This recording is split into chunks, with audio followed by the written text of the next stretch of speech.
Hey everybody, have you considered starting a podcast? We here at Screwball highly recommend Podbean for getting your podcast out to a larger audience. Podbean has given us the opportunity to easily bring you Screwball each and every week on all of your favorite podcast services. Use the link podbean.com/screwball to sign up and save up to 35% annually. You can also use the link podbean.com/pro/screwball to sign up for a business subscription. Happy podcasting. Hey everybody, welcome back to Screwball, a baseball podcast, your home for everything baseball. I'm your host, Mike Lepre, here with my co-host, Frank White. Hey, how's it going? This is episode 114 of Screwball, and as you may have noticed, we are doing a Skype call this week. If you notice any drop in quality, just due to some scheduling issues we had, so this was kind of on the fly, and we just kind of had to record, try to find in a time slot that both worked for both Frank and I. So apologize in advance if there's any drop in audio or any audio issues, but we're trying our best here. So other than that, though, it's been a fairly eventful week in baseball. Some tempers really flaring out in Anaheim and a no-hitter. So let's get into that and the rest of the news. With the first piece of news, as I mentioned, there was a combined no-hitter over the last weekend. The Astros threw a combined no-hitter against the New York Yankees, surprisingly enough, of all teams, especially this year. Three Houston Astros pitchers combined to throw a no-hitter against the Yankees on Saturday afternoon at Yankee Stadium. Starting pitcher Christian Javier went 7 hitless innings before turning things over to the bullpen in a 3-0 win. It is the 14th no-hitter in franchise history, and this is the first time the Yankees have been no-hit since 2003 against the Astros. So the Astros no-hitting the Yankees here in 2020 and in 2003, both combined no-hitters. And I believe Christian Javier had 13 strikeouts. He pitched a real gem. I don't know. I forget who they turned it over after that. They turned it over to someone else and then to Ryan Presley to close it out. So it was 7 innings from the starter, 1 inning from another reliever, and 1 inning from Ryan Presley. So pretty good on their part to shut down a incredibly hot Yankees team right now. I think that it's one of the more impressive no-hitters we've seen in a while. I know last year there were a lot, and there were a lot against some lesser hitting teams, the Yankees included, with Corey Kluber. So congrats to the Astros on throwing another no-hitter, and I believe we've had a few this year now. So congrats to them, and congrats to Christian Javier, who's really got stretched out in that game through like 115 pitches and was more or less a reliever. So congrats to him, too. The second piece of news I have here is the Phillies finally calling up former number 1 pick Mark Appel. I don't know if many people saw this headline or kind of even surprised to hear the name Mark Appel again, but it's been a long road for Mark Appel. He finally reached his call up on Friday, or at least that's when the report came out. His story is long and winding and kind of would take a long time to really. You could do a whole episode on Mark Appel's whole journey to the big leagues. But he was originally drafted out of high school in 2009, originally, before he opted to go back to college, I believe, and go back to school, and then got redrafted again a few years later. And in 2014, shortly after being drafted, he posted a 9.74 ERA in single A. So he had a rough journey to get here, and it took a long time. From originally being drafted in 2009 to to finally making the big leagues is a fair jump. But he finally did make it. He did not join that infamous list of people who get drafted number 1 overall and don't ever make it to the big leagues or get hurt or some other unforeseen issue. But he does finally make it. He makes it on the Phillies, and just good for him finally to get going and to start his what hopefully could be maybe a few years here in the majors, a good career. And number 3 was kind of what I alluded to in the top of the show about the news with some kind of tempers flaring in Anaheim in LA. So the bench is cleared between the Angels and the Mariners. After being hit on Sunday, Jesse Winker held his left hand up and exchanged some words with the Angels dugout and took a few steps towards the first base side alongside home plate umpire, I believe it was, John Bacon, and Angels catcher Max Stassi. But then he ran towards the dugout, and the home plate umpire and the third base umpire, Adrian Johnson, attempted to kind of restrain him, but he was wrestled out of the hold, and he started charging towards Anthony Rendon, who's hurt. or on the injured list. And they both kind of threw their hands in each other's faces. Like I believe Rendon, like there was like this, like he kind of pushed off his face. At that point, the majority of the players for both teams were kind of in the thick of it. And quote, this is a quote from Jesse Winker. It didn't really matter what was said. They threw a ball over Julio Rodriguez's head, and I wasn't really trying to talk to anybody. So clearly he was pissed off. Mariners as a whole seemed pretty pissed off. The Angels were pissed off. I believe it took a while for the sides to clear.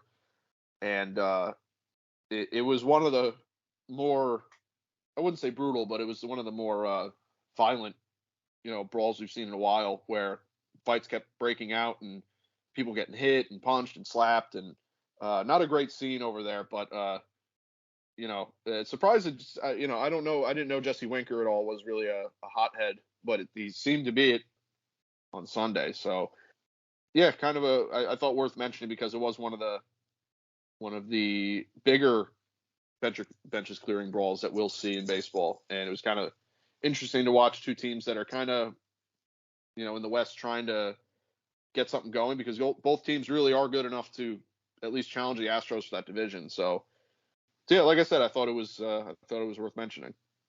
Yeah. Obviously the fight was pretty big. It was reminiscent of the Cardinals Reds some years back. Brandon Phillips, yada yada Molina. Yeah, Rendon. They said Rendon and Nevin were chirping from the dugout.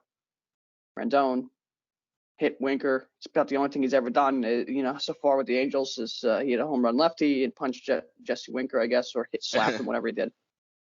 Some other news I got here quickly: Carl Santana traded from the Royals to the Mariners.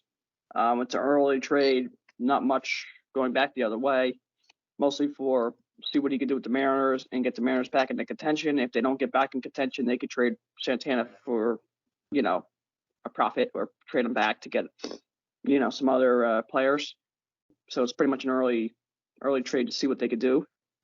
And the other piece of news I have here, Freddie Freeman dropped his agent. Obviously, he was pretty upset that he had to leave Atlanta. So, yeah, he dropped his agent. I think he is still upset. He pretty much said he's still upset, and he'd rather be in Atlanta. So that's hard news to hear as a Dodgers fan, that one of your best players, if not your best player, wants to not be with the Dodgers and rather be in Atlanta still. So that's something to look out for.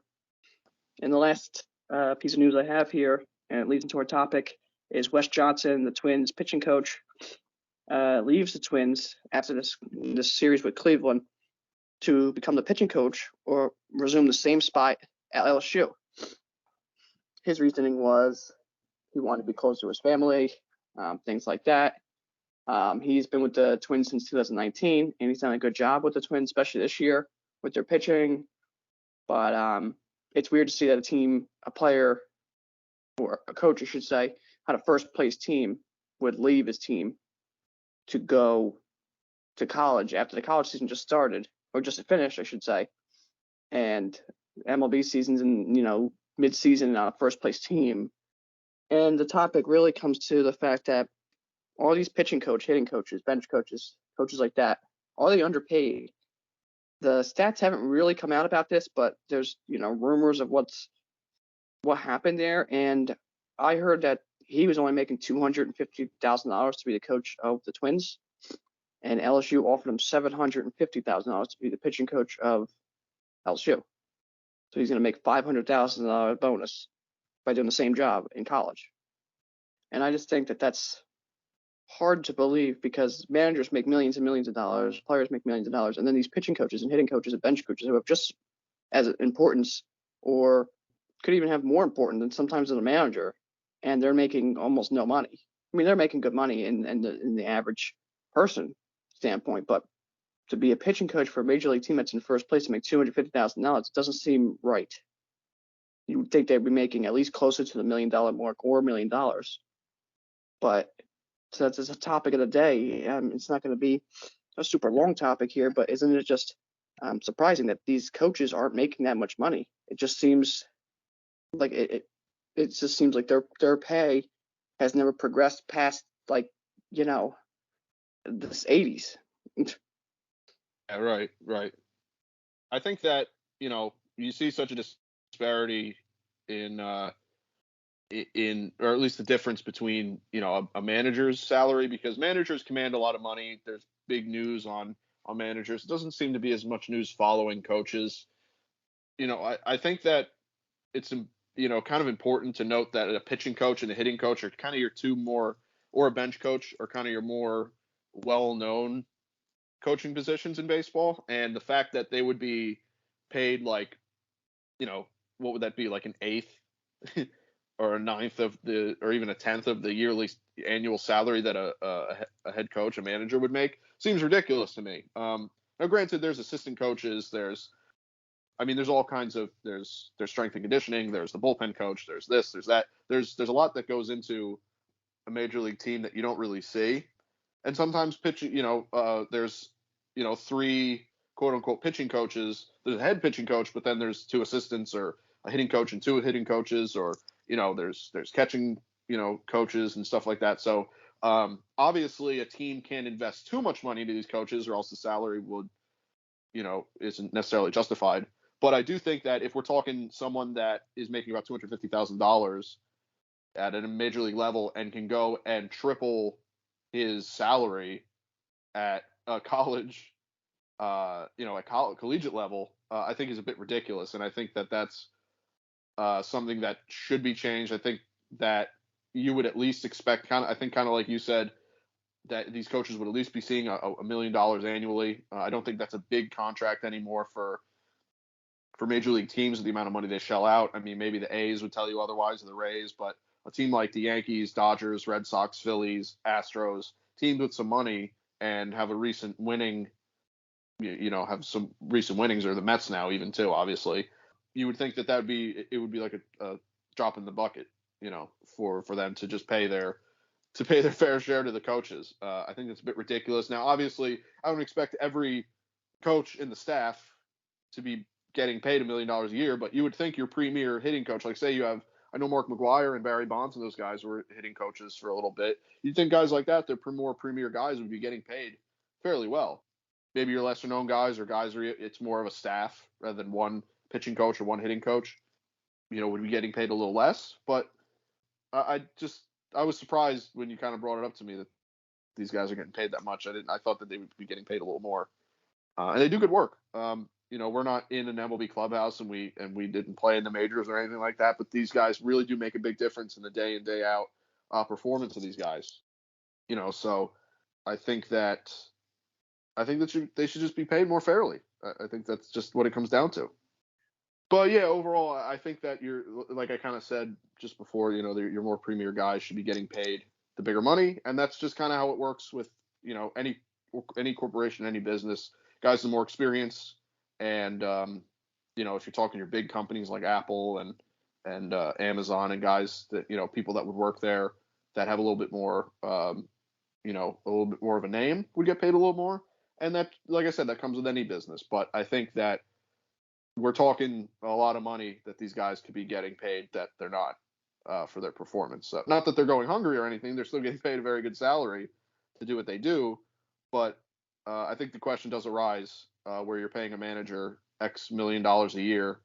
I think you could definitely divvy up a little bit more to their coaches that are kind of making them up, as a whole. Manager can't work alone. So, but yeah, it's a good conversation to have, because I didn't really think about it myself, and I don't know how many Major League MLB fans really know that that's kind of the inner dealings going on there. So let's move on though to our news wrap up, number 4 here, which is always who's doing the best right now. So the Yankees still own the best record in the league at 53-20, while the Astros own the second best record in the league in the AL at 45-27. Over in the National League, the Mets own the best record at 47-27, while the Dodgers own the second best at 45-26. The Yankees still have the best run differential in the league at plus 144, while the Nationals still have the worst at minus 111. The Nationals, I think this is their second week there, and I think that they weren't far off the lead. I think there was another team that was right behind them. I think it was the Royals that were right there. But Nationals not having a good run of it. Not good pitching.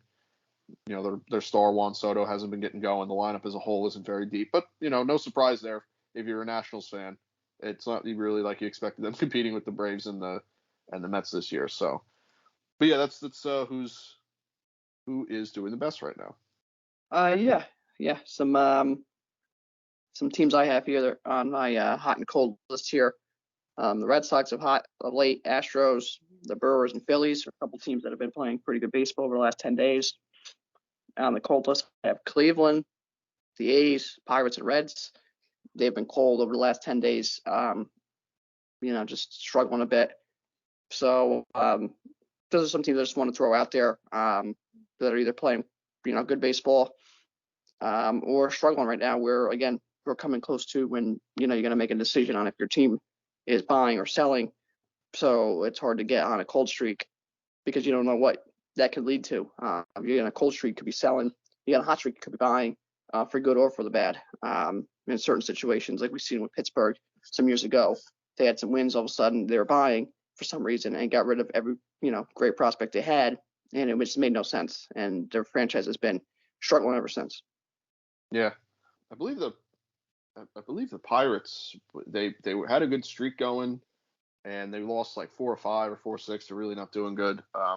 But they got some, O'Neal Cruz comes up, and you like to see that. So, also quick shout out to the Orioles. They just clinched a winning month, which I thought was not possible coming into the season. But I believe for the month of June, even if they lose the last few games here, they have a winning record for the month of June. So shout out to them. I did see that on LB Network today. I think it's pretty impressive. So good for them. The team that really was a basement dweller, and I think both Frank and I and most people had them at 100 losses. So not that they're going to be winning the AL East or anything, but the fact that they had a winning month is something else. They've been on a good streak. So let's move on to who's hot and who's not from the hot and cold teams. Move on to hot and cold players. I honestly forget who the players of the week were. I think it was Isaac Paredes for the Rays and someone else in the NL. Wouldn't be surprised if it was Paul Goldschmidt because he always is anymore. Dude's just on a tear. But oh no, I'm sorry, I believe it was Freddie Freeman, who I do have on here actually. Excuse me. But the number one player I have on here, ironically, as we mentioned in the news, is Jesse Winker. Hit 500 over the last week with a 944 slugging and a 1584 OPS. So he wasn't just smacking people around; he was also smacking the baseball around, I guess. Number 2, I have Josh Bell, who's also been kind of an underrated kind of hero for the Nationals. Or I wouldn't say a hero because it's not like they're really setting the world on fire, but he really has been an underrated hitter all year. Batting 500 over the last week with a 722 slugging and a 1272 OPS. Number 3, not a surprise name on here, Trey Turner, batted 464 over the last week with an 643 slugging and an 1127 OPS. Number 4, I just can't believe this guy's having this kind of year, but Alejandro Kirk batted 450 over the last week with a 1050 slugging and a 1572 OPS. It's just absolutely on a tear for the Blue Jays, and has really been a big part of that lineup this year, it seems. And number 5, like I previously mentioned, I believe he was named NL Player of the Week, Freddie Freeman, batted 440 over the last week with an 840 slugging and a 1373 OPS. So those were your hot hitters for the week. As far as the cold hitters, I have J.P. Crawford, batted 087 over the last week with a 174 slugging and a 334 OPS. Number 2, Jack Sawinski for the Pirates, batted 053 over the last week with a 211 slugging and a 428 OPS. Number 3, Jake Cronenworth, a 0 average, 0 slugging, and 182 OPS, went 0 for his last 18. Number 4, Anthony Rizzo, also 0 average, 0 slugging, and a 280 OPS, also 0 for his last 18. And number 5, Lepre Torres, batted 056 over the last week with an 056 slugging and a 246 OPS. He also got mildly hurt, I believe, over the weekend in the Astros game. He kind of sprained his ankle or something serious, but kind of when it rains, it pours. You bat 056 over last week, and then you sprain your ankle and get thrown out when you're the winning run at third in the bottom of the inning. So not a great week for Glaber, and obviously not a great week for Rizzo and Cronenworth or any of these guys. So those are your cold players of the week. Yeah. I had most of them players on both sides, so not much to go over there. But pitcher-wise, some hot pitchers. Chad Kuhl, complete game shot against the Dodgers. I think he was the first pitcher in 4 years to do that against the Dodgers. Christian Javier, obviously, was part of the no-hitter for the Astros. Frankie Montas, that's who believed through 8 shutout innings the other day. Ohtani's been pitching great, 13 strikeouts the other day. And Tyler Wells for Baltimore has been pitching pretty good over the last 7 to 10 days. Some cold pitchers. I mentioned some big names here.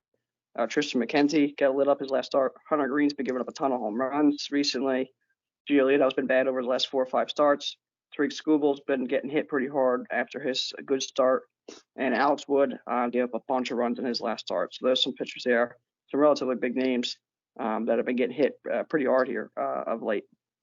Yeah, it stinks. Some of those guys like Tariq Skubal had some pretty good early season success. So seeing a guy like him get hit around is kind of tough, and tough for the Tigers, who they're really not having that great of a season, and they kind of expected at least to get going here at some point. So guys like that kind of hurts. Chad Cool, as far as on the good side, staying cool, I guess. Pardon the pun. Cool. Yeah, he had a great start, obviously, and against the Dodgers is a big lift for the team. Not that the Rockies are exactly setting the world on fire. Now, that's impressive too, because Colorado is just so infamous for obviously the stadium being tough to pitch in, but just as a team, they never really get pitchers going. So good for him. That's cool to see for them. Yeah, definitely. The next thing I got here are the injuries. Of course, I would say we had a pretty big injury week here relative to some big names, unfortunately. So to start off, Manuel Margot hurt his knee. He's going to be on the IL for a while. Kevin Kiermaier as well on the IL. Gleyber Torres, you mentioned, he's day-to-day for now. Salvador Perez, thumb surgery, is going to be out for 8 weeks or so. Tyler Larnach for the Twins, out 6 weeks with surgery. Matt Duffy placed in the IL. Michael Brantley, shoulder injury, he's placed in the IL, another big name. Ty France was on the IL, another big name. Kenley Jensen placed in the IL with a regular heartbeat. He's always kind of dealt with that, so it's not too crazy, but it's something to keep an eye on because obviously it is your heart. Bryce Harper is going to get hit on his thumb. He's going to get surgery. He's going to be out at least 6 weeks. That's a shame there. Hunter Renfroe plays in the IL. Jack Flaherty came back, and now he's placed back in the IL with what they're saying is shoulder soreness or dead arm, essentially. And Daniel Hudson for the Dodgers tore his ACL, so he's out for the year. But there has been some decent news on the good side of the injury front. And we'll start off with Wander Franco was activated. Chris Sale's throwing 96 miles per hour in his rehab starts. Zach Greinke was activated. Jorge Polanco should be activated here pretty shortly. Steven Piscotty activated, I believe, today or yesterday. Max Scherzer's throwing his second rehab start. DeGrom was facing live hitters. Tyler Stevenson's progressing, they said, it faster than they thought, so he could be back here pretty shortly. One of the better offensive catchers this year for the Reds. Machado's still day-to-day, but they're hoping he should be back here against in the Arizona series, hopefully. And Chris Bryant was activated. So those are some big names there on the good side of things. So that's good to see. But overall, I would say it was a tough week with injury because we did see a lot of big names who are going to be out multiple weeks, and players on contending teams and players that they are really, really needed on these teams, like Bryce Harper. Yeah, I have Michael Brantley, Manny Machado, and Mookie Betts all on the IL on my fantasy team, so I'm not a happy camper at the moment because they're literally my offense. But it is what it is. None of the injuries are serious. Actually, Machado never went on the IL, which is weird. If you were going to hold him out that long, you'd think you just make a corresponding roster move. I think at least just get a batter up or something, or an extra pitcher or something. So, I mean, overall, not terrible news. I believe it was the Dodgers guy he said was kind of out for the year. That's obviously a tough blow, really, to any team. So that kind of stinks, but I mean, overall, not too bad. We've had worse injury weeks, so definitely take that. Yeah, definitely. Yeah, it's a shame, but we have had worse. But definitely could be worse too. So the last thing I got here is our trivia question for the week. And the reason I picked this trivia question is because we got some pretty crazy stats going on here with John Birdie for the Marlins. John Birdie has 18 stolen bases in the month of June already. And I believe he has more stolen bases in the month of June than any other National League player has for the whole year. But to stick to that, that stat of the game. Which player owns the most consecutive stolen bases in MLB history without being thrown out? And the record is held by Vince Coleman with 50 consecutive stolen base attempts without being thrown out. He played for the St. Louis Cardinals on September 18th, 1988 to July 26th, 1989. He was not caught stealing. Again, Vince Coleman, he stole 50 consecutive bases. Second on that list is Ichiro in 2007. He holds the AL record with 45 consecutive stolen base attempts without being thrown out. So that's a trivia question for the week. Cool. Yeah, it's a tough stat to get, right? 50 stolen bases in a row. I mean, Jesus, without being thrown out. Let alone get 50 in 3 years for some players anymore. Stolen bases are obviously, especially in the last few years when analytics were really kind of running wild. People really weren't stealing. Unless you're Ronald Acuna, who would just steal every time he was on base, no matter what. Guys like Marte that. Marte last year, where all of a sudden he got in a stolen base groove, and he stole, felt like 1,000 of them. That's what Birdie's doing now. Sometimes you get hot with it, but also I just don't think that it's covered much. The defenses aren't used to it. The players aren't used to it. The pitchers aren't used to it. No one's used to the stolen base as much. So if you want to get aggressive, you could definitely steal more bases, especially against some of these pitchers, a lot of these pitchers anymore, who just don't hold the runners on very good and have a long delivery or stretch mechanics, I guess you could say, to the plate. Like we seen with Syndergaard with the Mets, and the Mets had issues in their World Series year, but a lot of pitchers are slow to the plate, especially relievers, Chapman, Kenley Jensen, guys like that. So you can really just get stolen bases and just be aggressive as you want, and really change the game with doing that. So we're seeing John Burda do that. We've seen Starling Marte do it last year with I believe it was with the Marlins at one point, and then the A's last year. So he really, these guys are really kind of stepping up out of nowhere, essentially in the middle of the season, and all of a sudden stealing a bunch of bases and ending up with, who knows how many Birdie can end up with. He's at 18 just June already. He could end up with 56 stolen bases at this pace.